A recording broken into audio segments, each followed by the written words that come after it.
السلام علیکم ورحمۃ اللہ وبرکاتہ نحمده ونصلی علی رسولہ الکریم اما بعد۔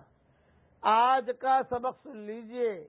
آج کے سبق کی سرخی ہے حضور صلی اللہ علیہ وسلم کی سیرت، پارٹ نمبر 157۔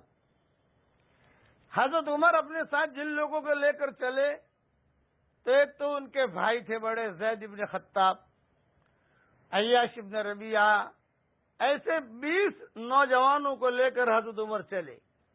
اب جب حضرت عمر روانہ ہوئے تو یہ مشرکین مکہ نے سازش کی کہ یار یہ تو یہاں کا ہیرا ہے اور یہ بھی جا رہا ہے مدینہ منورہ، کسی طریقے سے ان کو پکڑ کر مکہ مکرمہ واپس لاؤ۔ تو لوگوں نے کہا کون جاتا ہے؟ کوئی تیار نہیں ہوا۔ اس لیے تیار نہیں ہوا کہ حضرت عمر کا مقابلہ کون کرے بھائی؟ کوئی تیار نہیں ہوا۔ مشورہ کرتے رہے کہ بھئی دیکھو تھوڑے دنوں میں حضور صلی اللہ علیہ وسلم بھی نکل جائیں گے، مکہ اب خالی ہو رہا ہے، کسی طریقے سے عمر کو پکڑو۔ حضرت عمر کہتے تھے کہ میں اپنے ہاتھ میں تلوار لے کر جو ہے جا رہا تھا مدینہ منورہ، میرے ساتھ چھوکرے بھی تھے، سب نوجوان، یہ بھی مسلمان ہو گئے تھے، عیاش بن ربیعہ بھی تھے۔ یہ قافلہ جب مدینہ منورہ پہنچا تو مکہ والے نے کہا کہ حضرت عمر کو پکڑنے کے لیے سب سے زیادہ بہترین آدمی ہے ابو جہل۔ بس ابو جہل سیٹھ صاحب، بھائی صاحب آپ کو جانا چاہیے۔ ابو جہل بھی ڈرتا تھا کہ کبھی ایسا نہ ہو کہ میں وہاں گیا اور وہیں مجھے قتل کر دیں یہ لوگ۔ ابو جہل نے کہا تو چلا جا، تو چلا جا، سب ایک دوسرے کے اوپر ڈالتے تھے۔ خیر مکہ والوں نے کہا کہ ابو جہل تم نے ساری یہ لڑائیاں کی ہیں، اب جب تمہاری ترتیب آتی ہے تو تم تشکیل میں پیچھے رہتے ہو، آپ کو جانا چاہیے، آپ بڑے مکہ مکرمہ کے، آپ کو جانا چاہیے۔ یہ ذرا جوش میں آیا اور جوش میں آ کر اس نے بھی کچھ نوجوانوں کو لے کر مدینہ منورہ کے سفر کا ارادہ کیا، اس غرض سے کہ کم سے کم عمر کو، عیاش بن ربیعہ کو، زید بن خطاب کو، جو ان کے بھائی تھے حضرت عمر کے، یہ بڑے لوگ تھے سب، کہ ان کو ہم مکہ مکرمہ لے آویں یا رستے سے پکڑ لیں میں ان کو۔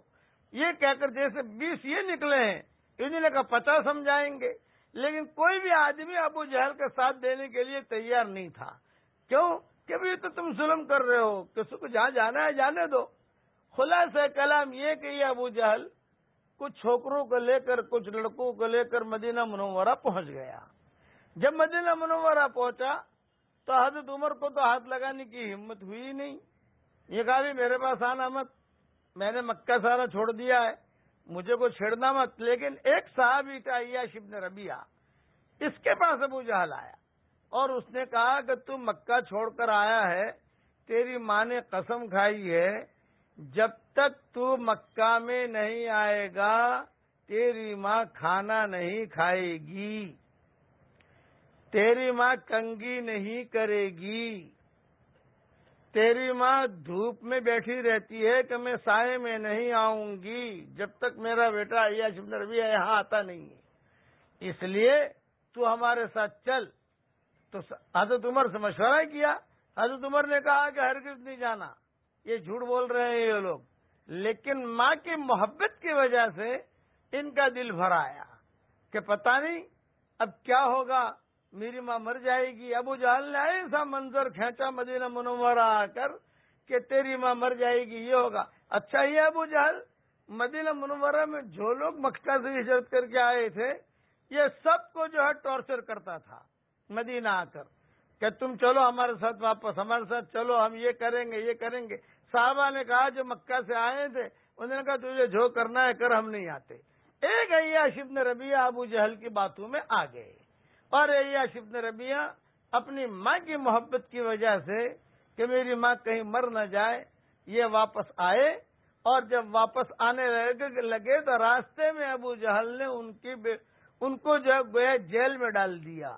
جیل میں کیا ڈالا؟ رسیاں باندھ دی، مارا، اور یہ کہا کہ بھی ہم تجھے مکہ لے جائیں گے، اب کبھی واپس یہاں مدینہ کا نام مت لینا، آنا مت۔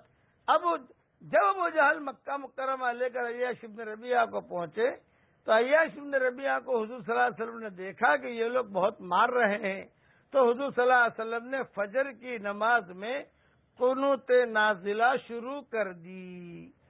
اس لیے شروع کی کہ اب یہ لوگ مکہ والے مدینہ جا کر لوگوں کو کھینچ کر لاتے ہیں، تو آپ نے قنوت نازلہ شروع کی، اور قنوت نازلہ میں دعا کرتے تھے کہ اللہ ہمارے جو صحابہ ان کے جالو میں ہیں مکہ مکرمہ میں، تو ان کو نجات دے، ان کو نجات دے۔